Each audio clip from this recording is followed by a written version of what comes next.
ప్రభూ, జాలితో వెంటనే మమ్ము ఆదుకొనుము, మేము హీనస్థితికి దిగజారిపోయితిమి. 79వ కీర్తన 8వ వచనము. తపస్సు కాల ధ్యానము 11వ రోజు. ఈరోజు సువిశేషంలో యేసుక్రీస్తు శిష్యులతో చెప్పే మాట లూకాసు వార్త 6వ అధ్యాయం 36వ వచనంలో, మీ తండ్రి వలె మీరును కనికరము గలవారై ఉండుడు. ఇలాంటి మాట మనం మత్తయి సువార్తలో చదువుకున్నాం. తండ్రి ఎలా అయితే పరిపూర్ణుడుగా ఉంటాడో మీరు కూడా అలానే పరిపూర్ణంగా ఉండండి అనేటువంటి పిలుపును మనం చదువుకున్నాం. ఈరోజు కనికరము గలవారై ఉండుడు అని లూకాసు వార్తలో అదే మాటని ఇంకొక రీతిలో చెప్పబడటం మనం చూస్తూ ఉన్నాం. కనికరము గురించి మాట్లాడినప్పుడు అమెరికా దేశ అధ్యక్షుడు అబ్రహాం లింకన్ జీవితంలోని ఒక సంఘటన గుర్తొస్తుంది. ఆయన అమెరికా దేశానికి అధ్యక్షుడిగా ప్రెసిడెంట్గా ఉన్న కాలంలో తన దగ్గర పనిచేస్తున్నటువంటి ఒక సైనికుడు డ్యూటీ టైంలో నిద్రపోయాడు. ఆ సమయంలోనే వాళ్ళ మీద ఒక దాడి జరగటం, దానివల్ల కొంతమంది సైనికులు ప్రాణాలు కోల్పోవడం జరిగింది. దానికి శిక్షగా న్యాయస్థానం ఆయనకి మరణదండన విధించింది, ఉరి శిక్ష. మన దేశంలో లాగానే ఉరి శిక్ష ఎవరికైతే విధించబడిందో వాళ్ళు ప్రెసిడెంట్కి ఒక వినతి పత్రాన్ని సమర్పించుకుని ఉరిశిక్ష వేయొద్దని ప్రాధేయపడతారు. అలా ఈ సైనికుడి విషయంలో కూడా తన తల్లి అబ్రహాం లింకన్ గారికి ఒక ఉత్తరం రాసింది, నా కుమారుడి మీద కనికరం చూపించండి అని. దానికి ప్రెసిడెంట్గా ఉన్నటువంటి లింకన్ గారు జవాబు రాస్తూ, నీ కుమారుడికి కనికరము పొందే అర్హత లేదు, he does not deserve mercy అని రాశారు. దానికి ఆ సైనికుడి వాళ్ళ అమ్మ రాసినటువంటి జవాబు, if he deserves it is not called mercy. అంటే తనకు అర్హతే ఉంటే అది కనికరం ఎందుకు అవుతుంది అని. మనం ఎదుటి వ్యక్తుల మీద కనికరం చూపించేటప్పుడు ఇతను మంచివాడా కాదా, లేదా ఇతన్ని మన్నిస్తే మరలా నా మంచితనాన్ని అలుసుగా తీసుకుంటాడా, ఇలాంటి లెక్కలన్నీ మనం వేసుకుంటూ ఉంటాం. నిజానికి అర్హత లేని వాళ్ళకి ఇచ్చేదే కనికరము. దేవుణ్ణి మనందరం కూడా మన్నించమని కనికరం కోసం ప్రాధేయపడుతూ ఉంటాం. ఈరోజు భక్తి కీర్తనలో కూడా, ప్రభు మా పాపములకు తగినట్లుగా మమ్మల్ని శిక్షించొద్దు, జాలితో వెంటనే మమ్మల్ని ఆదుకో అని ప్రార్థన చేస్తూ ఉన్నాం. ఒకవేళ దేవుడు కూడా ఇలాంటి పరిమితులు వేసుకుని ఇతన్ని మన్నించవచ్చు, ఇతన్ని మన్నించకూడదు అనేటువంటి బేరీజు గనక, ఆ పోలిక దేవుడు గనక వేసుకుంటే ఏ ఒక్కరికి కూడా మన్నింపు కానీ కనికరము కానీ పొందుకునే అర్హత మనకు ఉండదు. అందుకే మా పాపములకు తగినట్లుగా మమ్మల్ని శిక్షించొద్దు అని మనం ప్రాధేయపడుతున్నాం. మూల భాషలో కరుణ లేదా కనికరం అనే మాటలకి రహాం అనేటువంటి పదం వాడబడుతుంది. రహాం అంటే గర్భము అని అర్థం. దాని నుండే కనికరము అనే మాట మూలంగా తీసుకొనబడింది. దాని అర్థం కనికరము అంటే ఒక బిడ్డ ఏడుస్తున్నప్పుడు తల్లి మనసులో మెదిలేటువంటి ఆ బాధ ఏదైతే ఉంటుందో దాన్ని కనికరము అంటారు. ఒక బిడ్డ ఏడ్చినప్పుడు తల్లికి అర్హుడా అనర్హుడా అనేటువంటి ఆలోచన రాదు. ఉన్న 3, 4 లేదా 5, 6 బిడ్డల్లో ఒక బిడ్డ తప్పు చేసినా, ఒక బిడ్డ సరిగ్గా ఉండకపోయినా ఆ పేగు బంధానికి ఆ వ్యత్యాసం అనేది తెలియదు. దేవుడికి ప్రతి మనిషి కూడా ఒక బిడ్డతో సమానం కాబట్టి ఏ బిడ్డ ఏడుపైనా, ఏ మనిషి బాధ అయినా కూడా దేవునికి అది పేగు బంధంతో సమానం. తెలుగులో ఈ పదానికి చక్కటి అనువాదం మత్తయి సువార్త 9వ అధ్యాయము 36వ వచనంలో కనిపిస్తుంది. నిస్సహాయులై బాధలతో మ్రగ్గుచు కాపరిలేని గొర్రెల వలె చెదరియున్న జనసమూహమును చూచి ఆ కరుణామయుని కడుపు తరుగుకొని పోయెను. కనికరము కలగటం అంటే ఇది. మూల భాషలో ఈ పదానికి ఇంకొక అర్థం ఉంది. ఏదైనా చేస్తేనే కనికరం. మన మనసులో అదొక భావన, మనకు కలిగేటువంటి ఒక ఫీలింగ్ అంటే దాన్ని కనికరము అని పిలవకూడదు. హీబ్రూ భాషలో ఏదైనా మనల్ని చేసేలా ప్రేరేపించేది కనికరం. ఉదాహరణకి ఎవరైనా వ్యక్తి నా దగ్గరకు వచ్చి భోజనం పెట్టండి అని అడిగితే అయ్యో పాపం అని అంటే అది కనికరం కాదు. తన కోసం ఏదైనా చెయ్యాలి అనేటువంటి తపనతో కేవలం మనస్సులో నుండి ఒక భావన మాత్రమే కాకుండా దాన్ని నా చేతులతో ఏదైనా చేసేలాగా తనకి భోజనం పెట్టడం కానీ, లేదా తనని ఎక్కడికైనా తీసుకుని వెళ్ళి ఏదైనా తాగడానికో, తినడానికో, ఉండడానికో నేను సాయం చేయగలిగితే అది కనికరం. అందుకే యేసుక్రీస్తు కూడా, నేను వస్త్రహీనుడై ఉన్నప్పుడు మీరు నాకు వస్త్రములు ఇచ్చారు, చెరసాల్లో ఉన్నప్పుడు సందర్శించారు అంటారు తప్ప ఎక్కడా కూడా అయ్యో పాపం అని మీరు జాలిపడ్డారు అని ఎక్కడా కూడా యేసుక్రీస్తు మాట్లాడరు. కనికరము గురించిన ఇంకొక విషయం ఏంటి అంటే, మనము బాగున్నాం కాబట్టి బాగోని వాళ్ళకి చేసేది కనికరం కాదు. దీనికి ఉన్నతమైన ఉదాహరణ యేసుక్రీస్తులోనే కనిపిస్తుంది.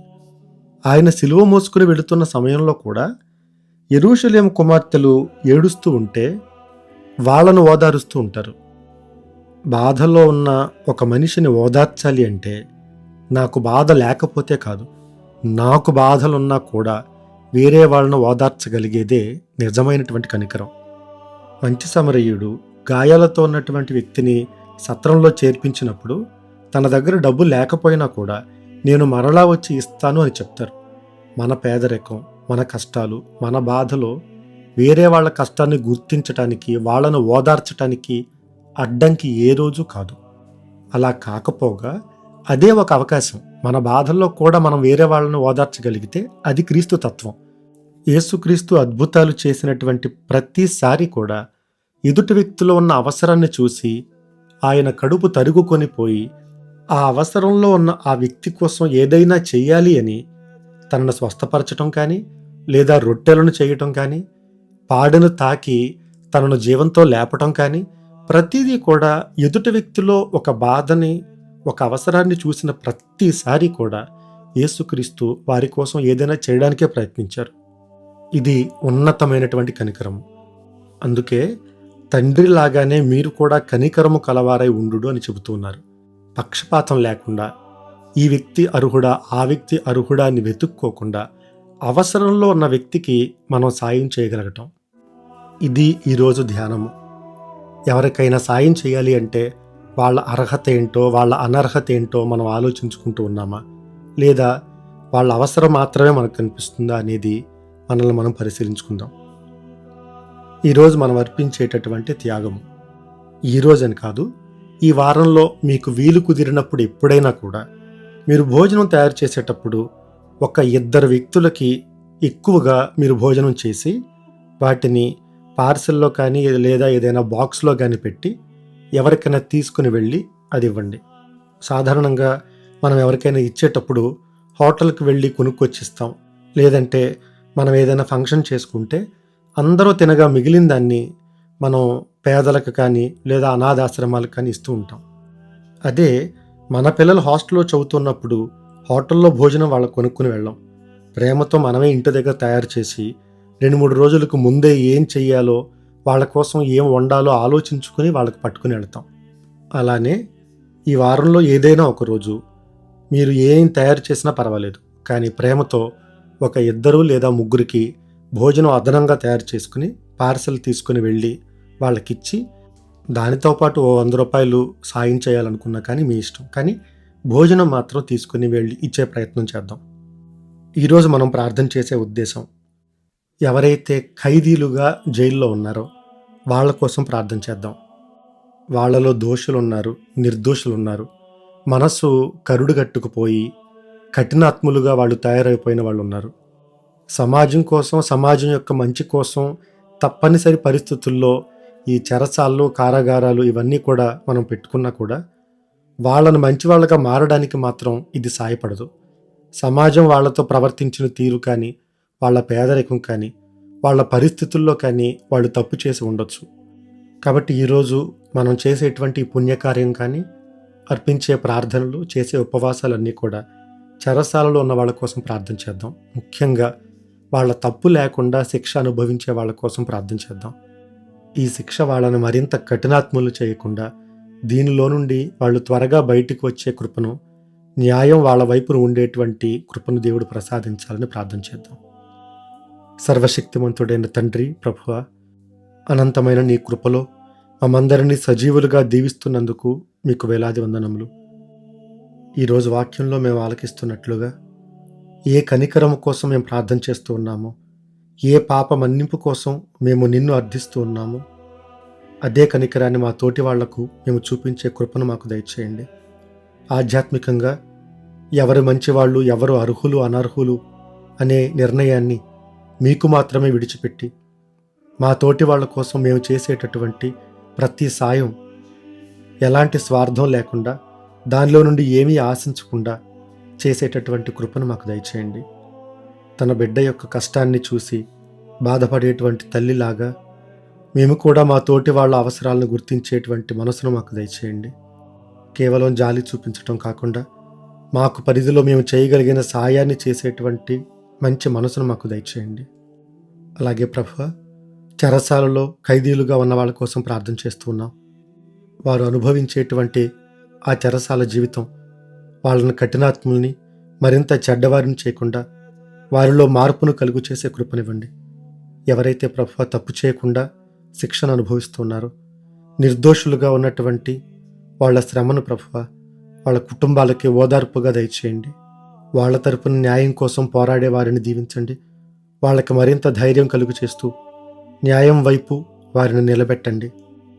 వాళ్ళు అనుభవించేటువంటి మానసిక క్షోభ, తండ్రి కానీ, తోబుట్టువు కానీ, భర్త కానీ దగ్గర లేకపోవటం వల్ల కుటుంబం అనుభవించేటువంటి బాధ, వీటన్నిటిని నీకు సమర్పిస్తూ ఉన్నాం ప్రభువా. ఇదిగో, నేను చెరసాలలో ఉన్నప్పుడు నన్ను సందర్శించారు అని చెప్పారు. వారిని సందర్శించే మనుషుల్ని, సాయపడేటటువంటి మంచి వ్యక్తులని వారికి సాయంగా పంపించండి. అమ్మ మరియ తల్లి, నీ ప్రార్థనా సాయం ఎల్లప్పుడూ కూడా మా అందరికీ దయచేయండి. మేమందరం చేస్తున్నటువంటి త్యాగాల్లో, మేమందరం అర్పిస్తున్నటువంటి అర్పణల్లో, ప్రార్థనల్లో మీ ప్రార్థన కూడా మాకు జోడించి దేవుని యొక్క ఆశీర్వాదాలను మా మీద కురిపించండి. దీని ద్వారా మరింత పవిత్రులంగా, దేవుని సాక్షులంగా మేము జీవించే కృపనివ్వండి. ఈ మనవులన్నిటినీ మరియ తనయుడైన క్రీస్తు ప్రభువు ద్వారా అడిగి వేడుచున్నాము. ఆమెన్. సర్వశక్తిగల సర్వేశ్వరుడు, పితా, పుత్ర, పవిత్రాత్మ మనలను ఆశీర్వదించి కాపాడునుగాక. ఆమెన్.